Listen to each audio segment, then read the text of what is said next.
Hello champions, welcome to all of you again. Here I am back to continue the chapter electricity from term 2 class 10th.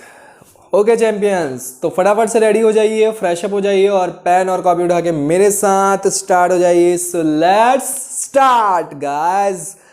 What are you doing? Energy लेके आइए. कहाँ है आपकी energy? चलिए, तो आज हमको क्या पढ़ना है बच्चों? हमने जैसा कि लास्ट लेक्चर में पैरेलल कॉम्बिनेशन को कंप्लीट किया था, उससे रिलेटेड क्वेश्चन किए थे, तो उसमें मैंने करंट फ्लो, करंट की वैल्यू फाइंड आउट करने का जो है सॉल्व करवाए थे क्वेश्चंस. बट आपको अगर दो रेजिस्टेंस जो हैं पैरेलली कनेक्टेड हैं और उसमें आपको करंट फाइंड आउट करनी है और वो भी एकदम फटाक से जल्दी फाइंड आउट करनी है, तो उसके लिए एक जादू मंत्र लेके आया हूँ, है ना. जादू मंत्र, तो जादू मंत्र मतलब एक फॉर्मूला होगा जो कि आप क्या कर सकते हो, डायरेक्ट अप्लाई कर सकते हो. आपको इतना लेंथी प्रोसेस जो लास्ट लेक्चर में मैं बताया था वो करने की जरूरत नहीं पड़ेगी. बट कंडीशन क्या है? Only two registers in parallel, तभी आप ये फॉर्मूला अप्लाई कर सकते हैं, अदरवाइज नहीं कर सकते. ठीक है, चलिए तो देखते हैं कि कैसे फॉर्मूला लगेगा. सबसे पहले कंडीशन क्या बोले हमको? Two registers in parallel. तो दो रजिस्टर्स को हम क्या कर देते हैं? पैरेलली कनेक्ट कर देते हैं. एक रजिस्टर मैंने ये ले लिया और एक रजिस्टर मैंने ये ले लिया, है ना. इसकी वैल्यू है R1, इसकी वैल्यू है R2. इन दोनों को मैंने रेजिस्टेंस को terminal A and terminal B, दो टर्मिनल के थ्रू बैटरी से कनेक्ट करवा दिया. सर हमेशा आप A टर्मिनल से ही करंट क्यों फ्लो करवाते हैं? क्योंकि इधर से अच्छा लगता है बच्चों. आप चाहे तो इधर से भी करवा सकते हैं, नो इश्यू. ठीक है, मुझे इधर से अच्छा लगता है, इधर से करंट फ्लो करवाना, इसीलिए मैं हमेशा बैटरी को ऐसे ड्रॉ कर देता हूँ. आप चाहे तो उल्टा भी बना सकते हैं. आप इस बैटरी को उल्टा कर दीजिए, करंट इधर से फ्लो करेगी, नो एनी इश्यू. ठीक है, उसके लिए आप बेफिक्र रहिए, उससे फ़र्क नहीं पड़ता. चलिए, तो अब हमको पता है, हम पढ़ के आए हैं पैरेलल कॉम्बिनेशन अच्छे से, बहुत अच्छे से. प्लस से माइनस की तरफ करंट फ्लो होगी, ये हमने पढ़ा है. तो करंट आई मैंने फ्लो करवा दिया. उसके बाद हमने पढ़ा है कि पैरेलल कॉम्बिनेशन मतलब किसको बोलते हैं? जब करंट के दो पाथ मिल जाए. तो यहाँ पे दो पाथ मिल रहे हैं, बिल्कुल मिल रहे हैं. यहाँ पे मिल रही है करंट I1 और इसमें मिल रही है करंट I2. दो पाथ जब डिस्प्यूट हो जाता है तो पैरेलल कॉम्बिनेशन होता है. उसके बाद हमने पढ़ा कि जब भी पैरेलल कॉम्बिनेशन होता है तो उनका जो वोल्टेज है वो सेम होता है, दोनों टर्मिनल के बीच का वोल्टेज जो है वो सेम होता है ना. तो जो वोल्टेज यहाँ पे होगा बैटरी का, वही वोल्टेज R2 का भी होगा और वही वोल्टेज R1 का भी होगा, या पोटेंशियल डिफरेंस जो है इन दोनों का सेम होगा. ये हम पैरेलल कॉम्बिनेशन पढ़ के आए. तो हमको सबसे पहले चीज पता चली, I इज इक्वल टू क्या बन गया? I1 plus I2. This is your first equation. आप और क्या लिख सकते हो? पोटेंशियल डिफरेंस लिख सकते हो दो पॉइंट के बीच के टर्मिनल का, A और B का. तो VA माइनस VB जो है I1 इंटू R1, इसके इक्वल हो सकता है. इसको इक्वेशन नंबर 2 दे दीजिए. VA minus VB I2 into R2, इसके भी इक्वल हो सकता है. इसको आप इक्वेशन नंबर 3 दे दीजिए. ठीक है, इक्वल रेजिस्टेंस निकालने का तरीका तो बता चुका हूं, लिख देता हूं यहाँ पे. R इक्विवेलेंट का फॉर्मूला क्या होता है? R1 into R2 upon R1 plus R2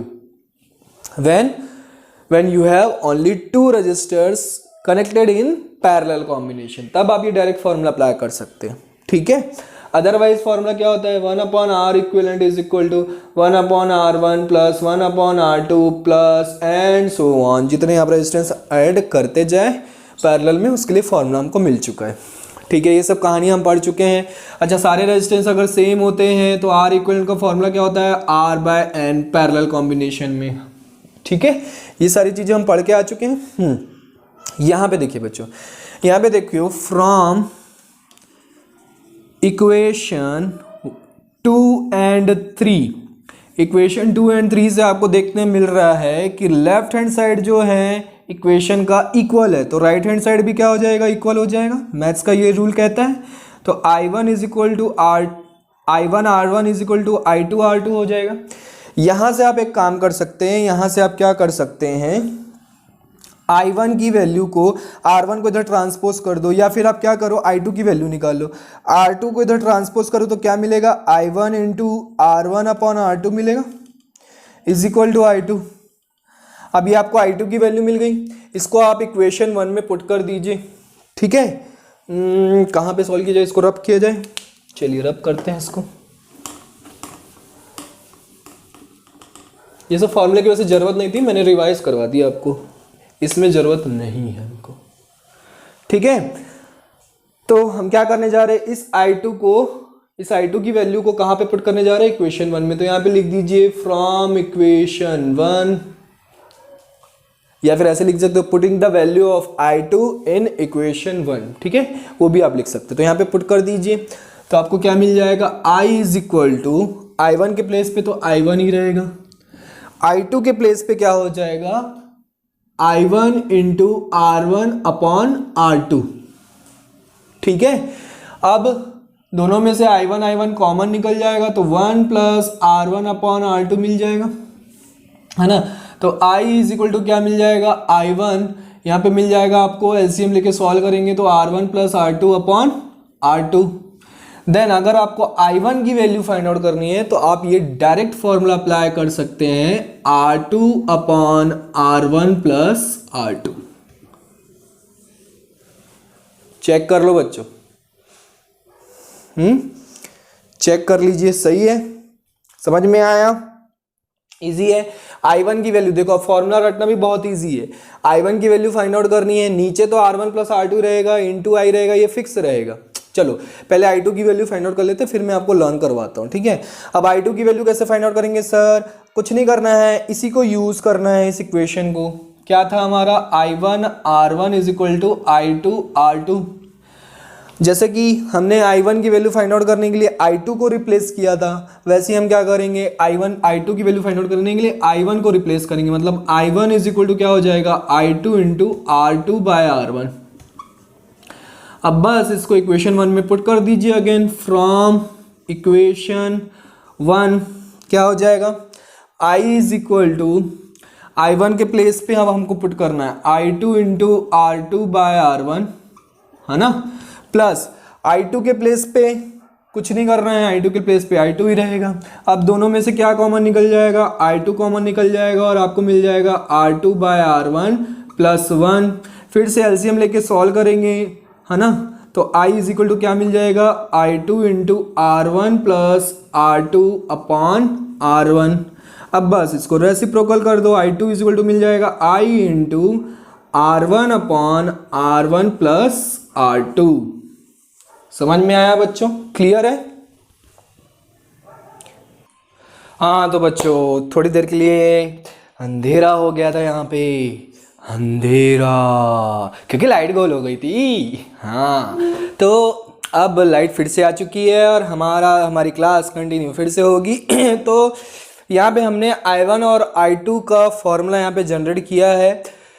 तो ऐसे तरीके से आप क्या कर सकते हैं, अगर आपके पास दो रेजिस्टेंस का कॉम्बिनेशन दिया हुआ है, पैरेलल कॉम्बिनेशन, और आपको करंट फाइंड आउट करने को बोल रहा है, then you can apply this direct formula. ठीक है, तो ये हुआ ना जादू की पुड़िया, जादू मंत्र हुआ कि नहीं हुआ। ठीक है, अच्छा अब इसको लर्न कैसे करना है, वेरी सिंपल।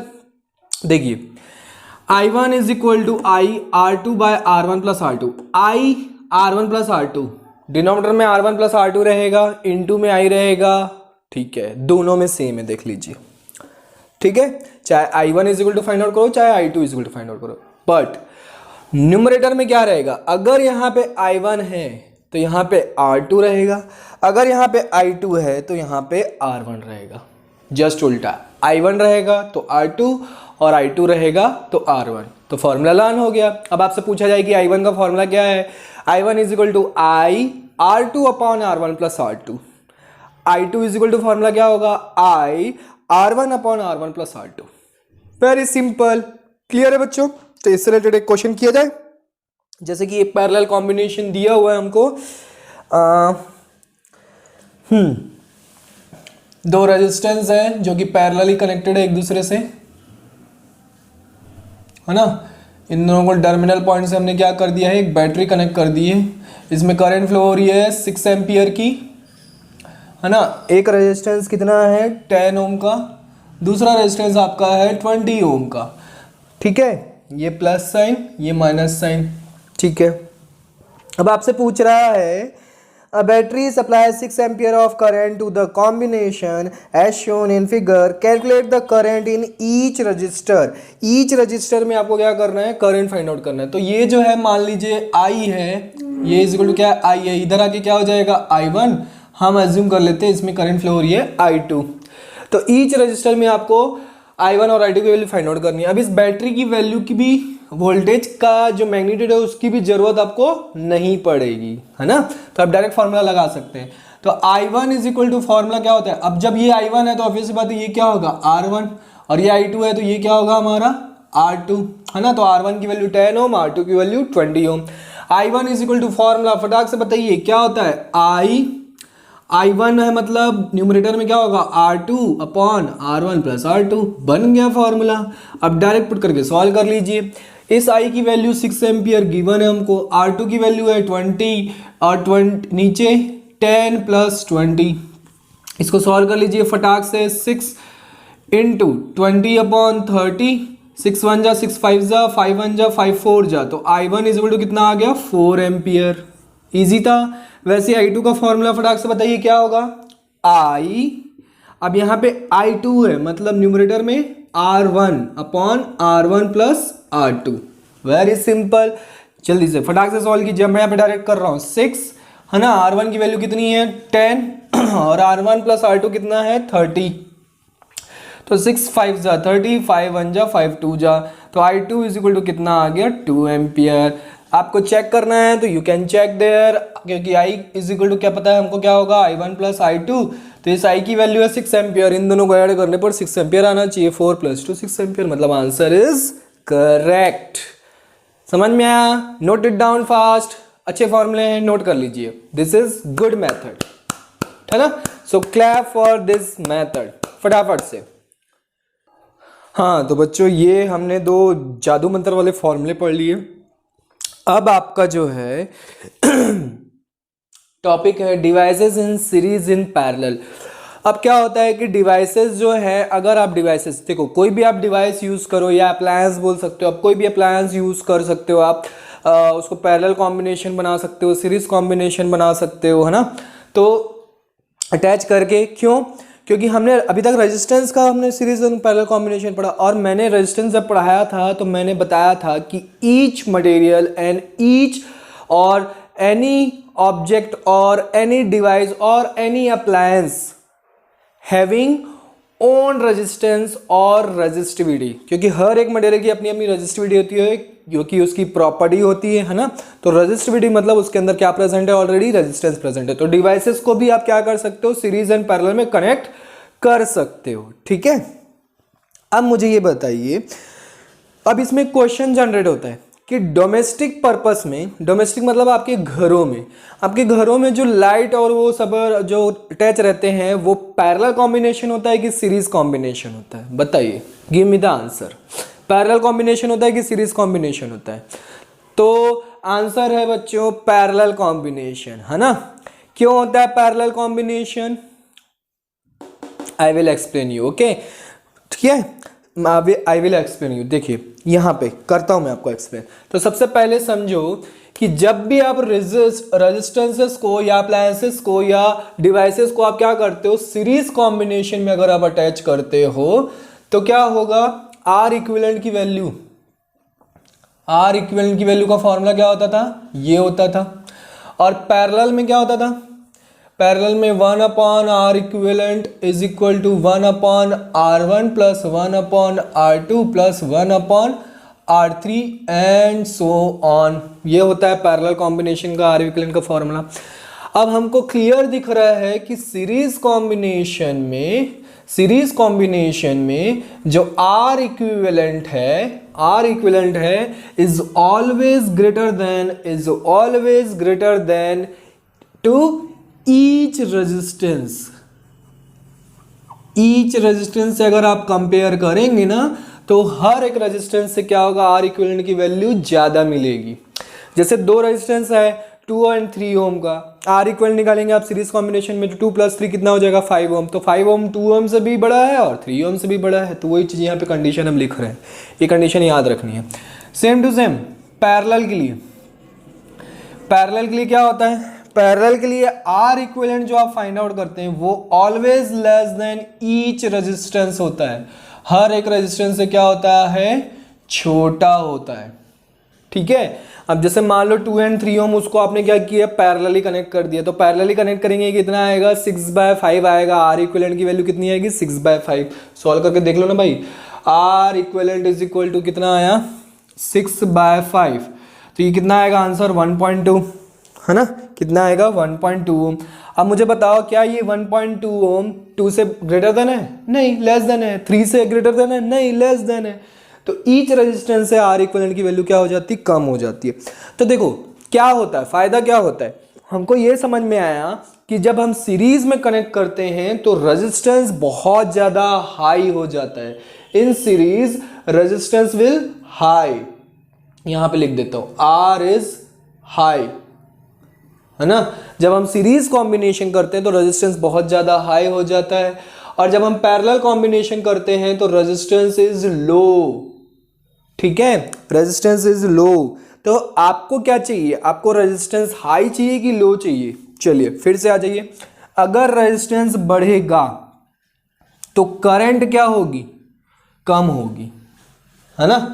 करंट कम होगी तो वोल्टेज भी क्या होगा, कम होगा। According to ohm's law, V is proportional, directly proportional to I, and V जैसे प्रोपोर्शनल में जाते हैं RI हो जाता है ना। अब इस फॉर्मूले से आप कनेक्ट कर सकते हैं। ठीक है,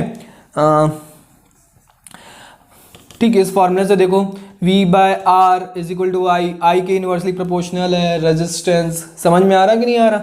ठीक है, तो आर की वैल्यू जब आप इंक्रीज होती है, आर की वैल्यू जब इंक्रीज होती है तो वोल्टेज की वैल्यू कम हो जाती है, क्योंकि करंट की वैल्यू कम हो जाती है।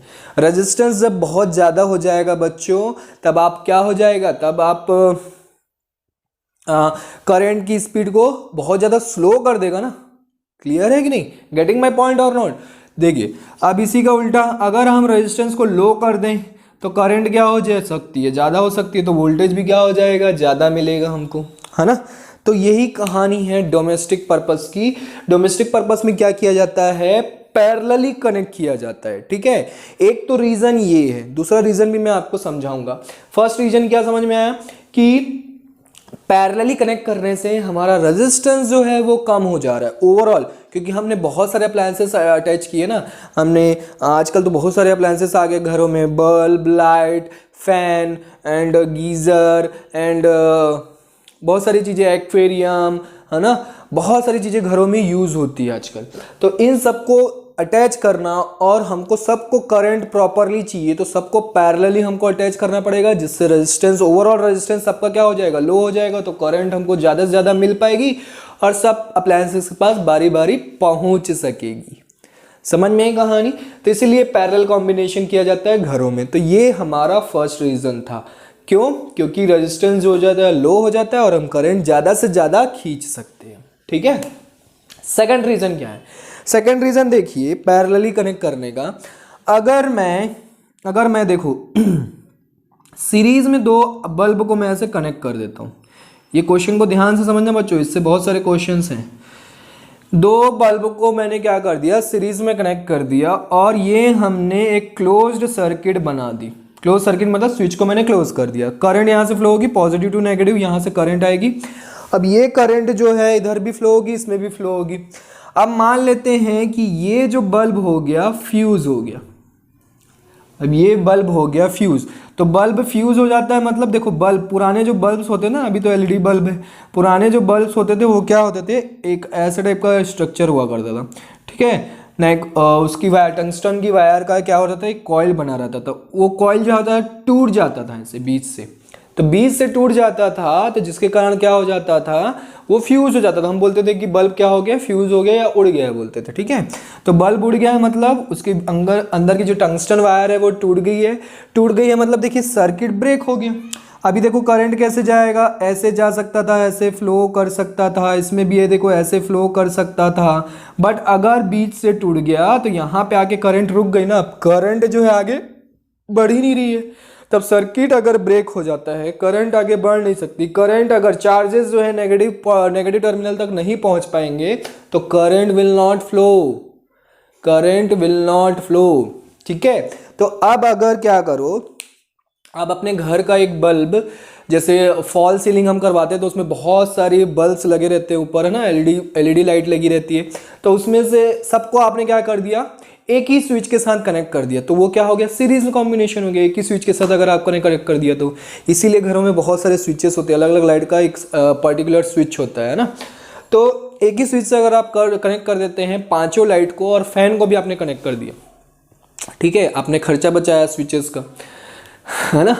तो एक एलईडी बल्ब मान लीजिए खराब हो जाता है बाय चांस, या फ्यूज हो जाता है, तो आपकी सारी लाइटें, पंखे, जितनी भी चीज़ें आप उसने उस स्विच से अटैच की है वो क्या हो जाएगा, नहीं चलेंगे। समझ में आया, नहीं जलेंगे।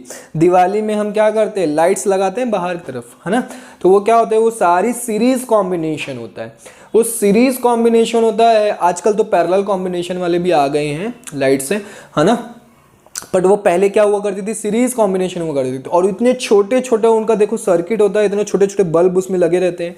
अब उसमें से मान लो जैसे 100 बल्ब लगे हुए हैं छोटे छोटे, और उसमें से एक बल्ब भी अगर उड़ गया तो पूरी जो लाइट है वो नहीं जलती थी। क्यों नहीं जलती थी, दैट इज द रीजन, क्योंकि उनका सर्किट बीच में ब्रेक हो जाता है ना। अब सर्किट ब्रेक हो जाता है तो करंट फ्लो नहीं हो सकता, तो that is your second reason. इसीलिए पैरेलल कनेक्ट किया जाता है। अब देखो इसी को अगर मैं पैरेलली कनेक्ट करके दिखाता हूं आपको, ये 2 बल्ब है और दूसरा बल्ब मैं यहां पे बनाता हूं। अब देखिए यहां से करंट फ्लो हुई, ये करंट गई इधर I1 और इधर I2। अब इस करंट को 2 पाथ मिल गए। अब मान लेते हैं कि इसका हो गया फ्यूज और ये सर्किट ब्रेक हो गया, तो करंट इधर से फ्लो नहीं हो पाएगी, पर करंट इधर से तो फ्लो हो पाएगी ना, इधर से हो पाएगी बिल्कुल। तो अगर ये बल्ब फ्यूज हो जाता है तो इसके कारण इस बल्ब को कोई फर्क नहीं पड़ने वाला है। समझ में आई कहानी बच्चों, गेटिंग माई पॉइंट और नॉट। तो parallel combination is best. First reason is resistance low हो जाता है तो ज्यादा से ज्यादा आप करंट गेन कर सकते हैं, ज्यादा से ज्यादा वोल्टेज गेन कर सकते हैं। और सीरीज कॉम्बिनेशन में तो, और दूसरा रीजन क्या है कि पैरेलली कनेक्ट करने पर क्या होता है कि अगर एक फ्यूज हो जाता है या एक खराब हो जाता है तो दूसरा ऑटोमेटिक आपका वर्किंग रहेगा।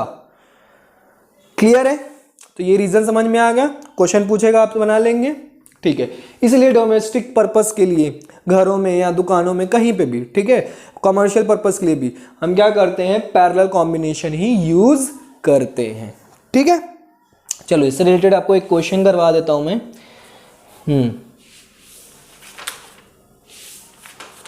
एस चंद की बुक है बच्चों, उसमें क्वेश्चंस हैं आपके पास बहुत अच्छे अच्छे। जैसे कि एक क्वेश्चन मैं करवाता हूं, 3 बल्ब हैं A B C,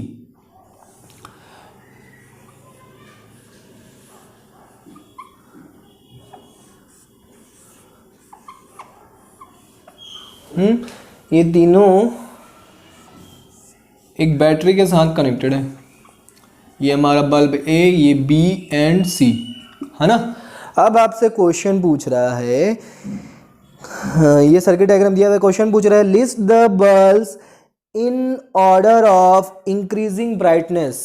list the bulb in order of increasing brightness. Increasing brightness के ऑर्डर में आपको क्या करना है, इसको आंसर बताना है। तो बताइए कौन सा आंसर होगा, क्या आंसर होगा, सबसे कम किस में होगा, देन किस में होगा, बताइए। तो ब्राइटनेस जो है बेसिकली किस पे डिपेंडेंट है बच्चों, ब्राइटनेस किस पे डिपेंडेंट है, ब्राइटनेस आपकी करंट पे डिपेंडेंट है ना। जितनी ज़्यादा करंट होती है उतना ज़्यादा आपका ब्राइट बल्ब जो है जलेगा, ठीक है। तो करंट पे डिपेंड करेगा। तो अब यहाँ पे देखो A और B जो है सीरीज में है, तो A एंड B में क्या होगा, सेम ब्राइटनेस होगा, है ना। बट C में क्या होगा, C ब्राइटनेस जो है हाई हो जाएगा, है ना, क्योंकि वो पैरेलली कनेक्टेड है, ठीक है।